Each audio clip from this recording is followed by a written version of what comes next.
longing for her. It was as if she'd taken my crutches so I couldn't move from this spot. After I'd slept a few days, my brain, which had been working feverishly, gradually became calm. Ideas that I used to have came back. The desire to work, the urge to create came back. I could think accurately and daringly again, and then you came. Yes, you were pretty far down when I met you, and you were walking on crutches. But that's not saying my being here towards your recovery. You needed rest, and you need masculine companionship. True, no doubt. Everything else you say.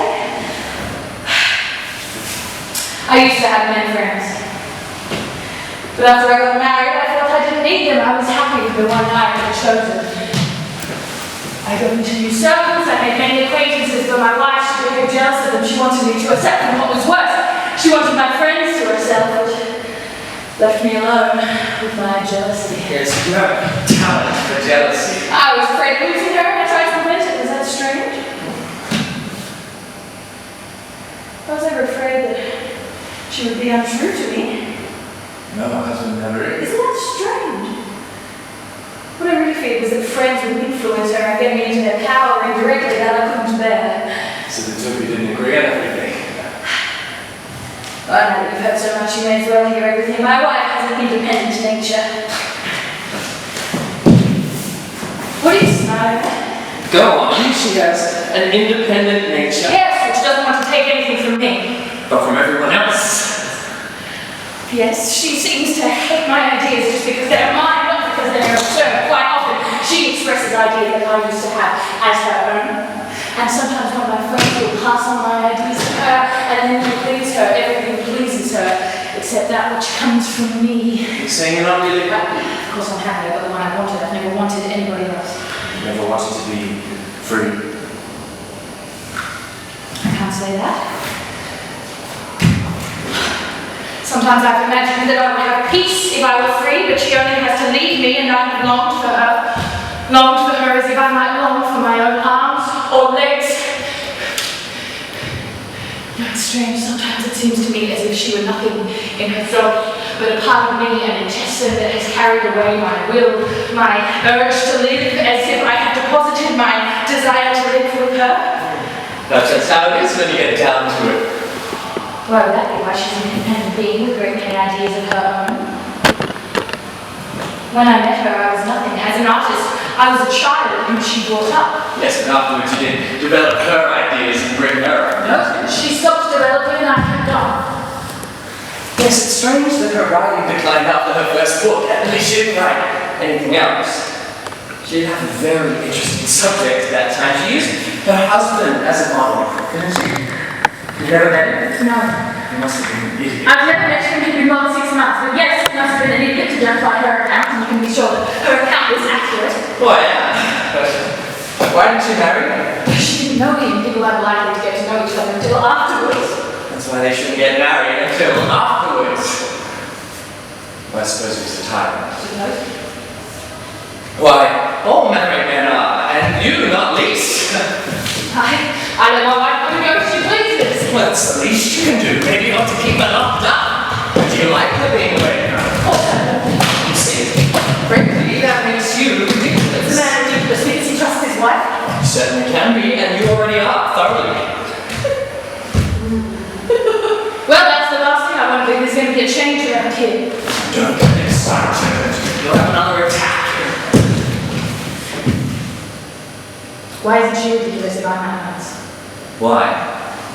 It doesn't concern you, but it's so, and while you're here speculating about it, the misfortune will have happened. What misfortune is that? So, her husband was a tyrant, and she married him to get her front, her freedom. The girl gets her freedom only by securing her front. The so-called husband. Naturally. Now you're the front. You're the husband.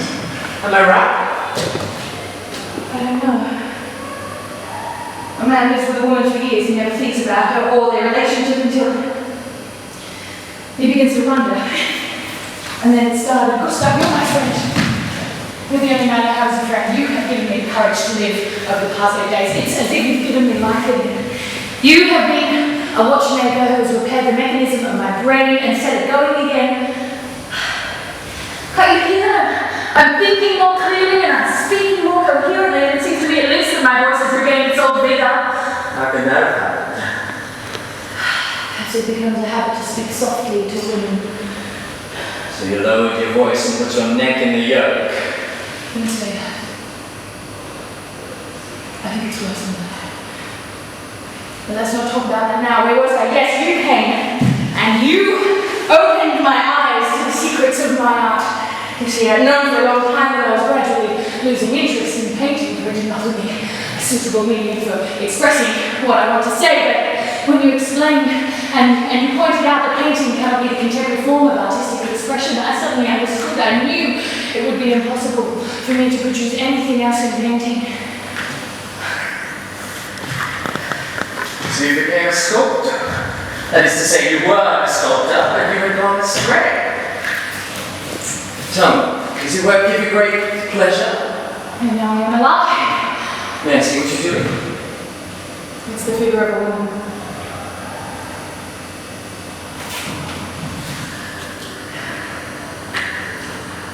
But I'm a model. And so am I. Yes, but it looks like someone. It's strange this woman is a part of me as I am in her. Oh, that isn't strange.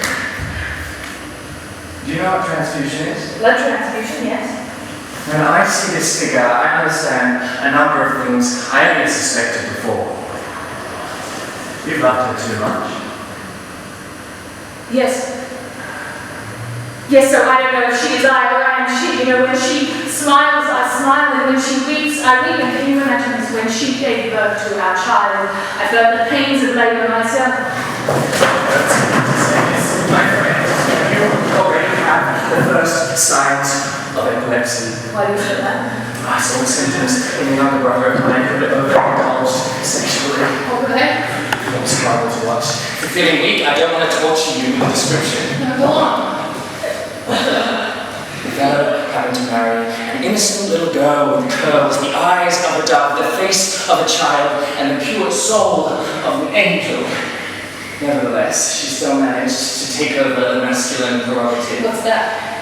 The initiative, of course. With the result that the angel almost sent him to heaven. First, of course, he had to bear the cross and feel the nails in his flesh. It was horrible. What happened next?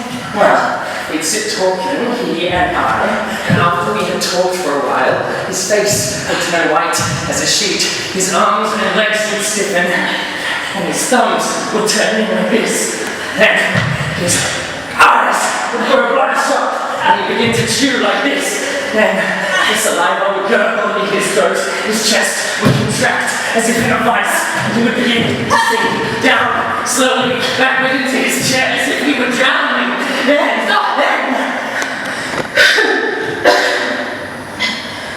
Are you weak? Yes. Here. Drink this. We'll talk about something else.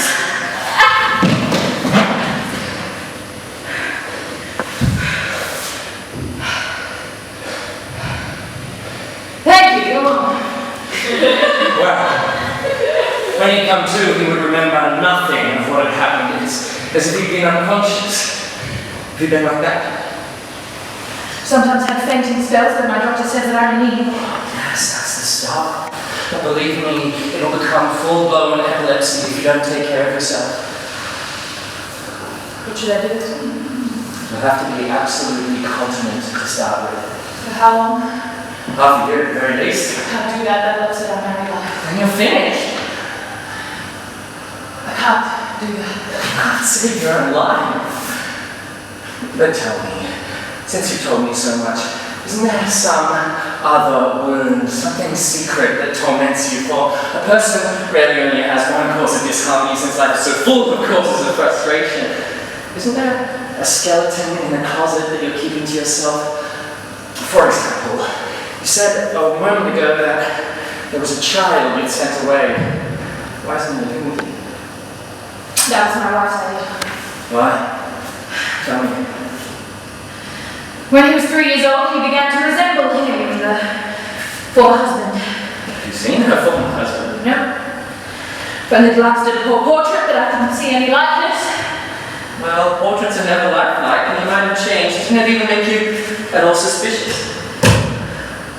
We'd been married a full year when our child was born, and her husband was away travelling when I met her here in this resort. I did meet her here in this very house. In fact, that's why we come here every summer. So you couldn't be suspicious. And you needn't be either, because a remarried widow's child quite often looks like her dead husband. That's annoying, of course, but that's why widows in India are burned alive. But tell me, haven't you even been at all jealous of him? Of his memory? Wouldn't it make your stomach turn to meet him out walking and have him say to you, as he locked eyes with Tekla, we instead of I, we? Thought has haunted me. You see?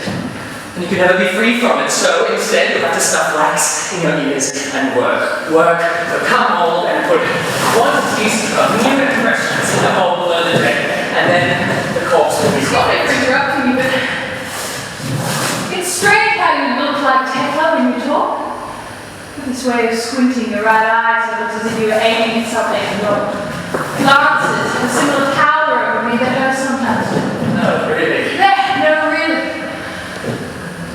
You say that in exactly the same indifferent tone that she does. You know, she used to say no really quite often. Perhaps we're distantly related. Yes, but you can understand she never takes an expression from me. You know, rather she avoids mine, and you know, I've never seen her use a gesture of mine. Unmarried couples tend to become alike. Yes, but do you know what?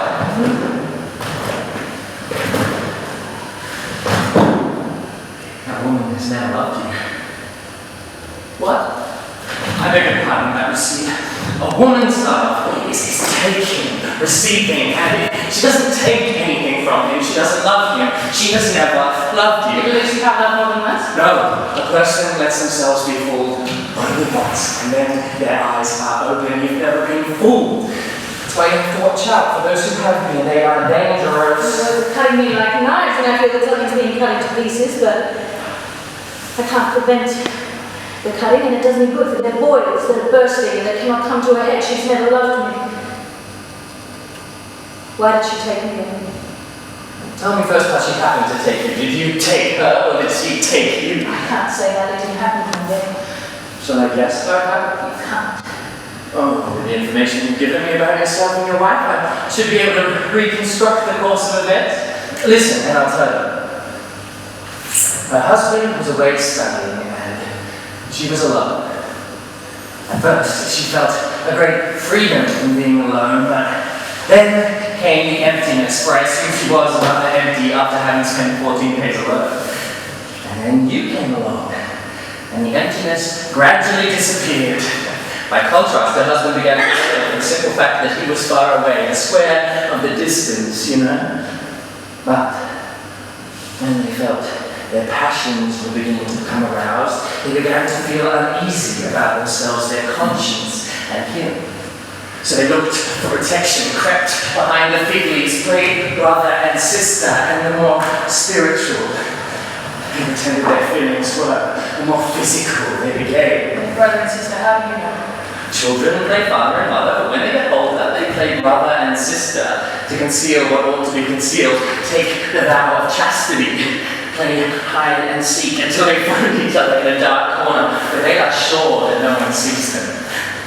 But they sense that one figure does see them, become afraid, and in their fear, the figure of the husband begins to haunt them, takes on dimensions, changes, and becomes a nightmare that disturbs them in their love-making like a creditor who knocks upon the door. He can't keep them apart, but he does have the power to disturb their happiness, and when they learn he has the invisible power to disturb their happiness, they run away. But they run in vain from the debt that pursues them, from the memories they left behind, and from the public opinion which frightens them. But they haven't the strength to bear their guilt, so they have to have a scapegoat from the dark and murder him. They were free thinkers, but they never thought to come to him and say to him openly, we love each other. They were tyrants. So the husband had to be murdered. Am I right? Yes, but you're forgetting that she taught me things. She gave me new ideas. I've forgotten that. But tell me, how did it happen that she couldn't teach the other one too, to be a free thinker? Well, he was an idiot. Yes, that's true. He was an idiot, but that's a very vague term, and in her novel, his idiocy consists mainly of his not understanding her. Forgive me, but is your wife really very profound? I haven't found anything profound in what she's written. Neither have I. Yes, I must admit too that I find it a little difficult to understand her. You see, the chords in our words don't quite fit together. When I try to understand her, something falls to pieces.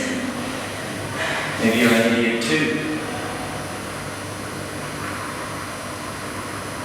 Well, I hardly believe that. And I always feel that she is wrong. As an example, do you want to see this letter that I got from her today? Well, I seem to know that handwriting. It's masculine almost. Yes, I've known at least one other fellow with a hand like that. She still addresses you as brother. You're still pretending to yourself that fig leaves are still there, though with it. Don't you call her by her first name? I feel like there's respect for her already. Ah, so it's to make you respect her that she calls herself a sister. I want to respect her more than myself. I want her to be my better self. No! Be your own better self. Though perhaps that's more uncomfortable than to let someone else be. Well, I always enjoy being a little bit of her. As an example, I taught her to swim. And now I think it's fun to hear her brag about being more competent and less afraid swimmer than I, of course. At first I had to pretend to be more afraid than she in order to give her courage, but however it happened, one fine day she was the more competent swimmer than I. It seems to me that she really had taken my courage away from me. Have you taught her anything else? Yes, but don't tell anybody. I taught her to spell. She couldn't. However, I'll tell you as it happened. When she took over the household correspondence, I quit writing, and for want of practice since then, I've forgotten my grammar. You know the details of it, but you think that she remembers it was I who told her. No, of course, now I'm the idiot. So you're the idiot already? Jokingly, of course. Well, of course. But do you know what this is? This is cannibalism. Enemies. I mean savages. Savages devour their enemies to acquire their outstanding qualities. She's eaten your soul, this woman, your knowledge, your courage. I'm faith, you know, it was I who told her to write her first book. So, I introduced her into literary circles so she could pluck honey from precious flowers. I was the one who personally kept its critics at a distance from her. I puffed up her self-confidence. I puffed so long I lost my own breath. I gave and gave until I didn't have anything left myself. You know, it seems to me, I'm going to tell you everything now. It seems to me, and the spirit is very strange, that when my success as an artist threatened to overshadow her and her name, too, I tried to inspire confidence in her by belittling myself, by ranking my art below hers.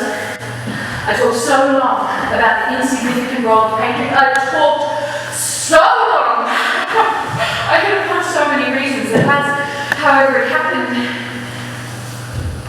One day I had convinced myself that painting was insignificant. So you see, it was only a house of cards that you needed to knock down. forgive me for reminding you, but when we began, you insisted she never takes anything from you. Not now, there isn't anything left to take. The serpent has eaten her fill and is vomiting now. Perhaps she's taken more from me without my knowing it. If you depend on that, she took without your seeing, and that is called stealing. Perhaps she never told me anything. You taught her, most likely, but it was her technique to make you believe the opposite. Tom, how did you go about teaching? Yes, you. Well, First, no, she was the one. yes, but I'm sure now because she devoured my faith, and so I slipped further and further down until you came and you gave me faith again. In sculpture. Yes. And you believe in that. In that abstract, worn-out art from the childhood of the race. You believe that you can influence with pure forms in 3 dimensions. That you can create illusion without color. Without color. Do you get it? Do you believe that?